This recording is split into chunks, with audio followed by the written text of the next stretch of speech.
अस्सलामुअलैकुम दोस्तों। Pakistan F-17 thunder काफी मजबूती से अपना सफर तय करता जा रहा है। अभी तक 4 ममालिक की एयरफोर्स में ये शामिल हो चुका है और दोस्तों श्रीलंका को भी पाकिस्तान ने ये ऑफर कर दिया है। भारत हमेशा इससे परेशान रहता है क्योंकि वो ये चाहता है कि पाकिस्तान की एयर इंडस्ट्री आगे ना बढ़े। उनका अपना फाइटर जेट तेजास है जो हिंदुस्तान में बनाया गया है। वो एक ऐसा त्यारा है जिसे खुद इंडियन नेवी और एयरफोर्स नहीं लेना चाहती, लेकिन पाकिस्तान के त्यारे दुनिया में इस्तेमाल हो रहे हैं। भारतीय मीडिया ने जलन में एक खबर बनाई और इसे वायरल कर दिया कि नाइजीरिया ने पाकिस्तान एयरफोर्स को F-17 थंडर वापस कर दिए हैं और ये इसलिए किया गया कि F-17 में बड़ी खराबी आ चुकी है, इसके चलते ये वापस किए गए हैं। इस झूठी खबर की बुनियाद उन्होंने ग्रीस के एक आर्टिकल से ली जिसके कोई सर पांव ही नहीं और नाइजीरिया के पास F-17 इस्तेमाल हो रहे हैं और नए भी नाइजीरिया के लिए बनाए जा रहे हैं। इसी बीच जहां दोस्तों कुछ भारतीय मीडिया चैनल कोई मौका नहीं छोड़ते कि वो F-17 को बदनाम करें और अपना सीना ठंडा करें, तो दोस्तों कुछ भारतीय मीडिया चैनल ऐसे भी हैं जो ये कह रहे हैं कि पाकिस्तान ने त्यारा बनाकर दुनिया को फरोख्त करना भी शुरू कर दिया और हम आज कहां हैं। भारत की आर्मी, सरकार और हथियार बनाने वाले अदारों को पाकिस्तान से सबक लेना चाहिए कि कैसे उसने दुनिया को अपना त्यारा बनाकर फरोख्त करना भी शुरू कर दिया। दोस्तों आप भी जरा सुन लीजिए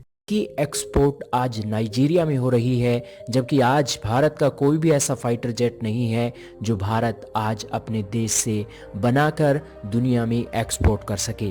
लेकिन दोस्तों भारत की आज ये विडंबना है, तो इसके पीछे के कारण भी भारत की जो पिछली सरकारें हैं उनके ऊपर ही ये ठीकरा फोड़ना चाहिए। इस खबर के चलते भारत की सेना और सरकार और इसी के साथ ही भारत के हथियार मैन्युफैक्चरिंग करने वाली कंपनियों को आज सीख लेनी चाहिए, ये कहना गलत नहीं होगा।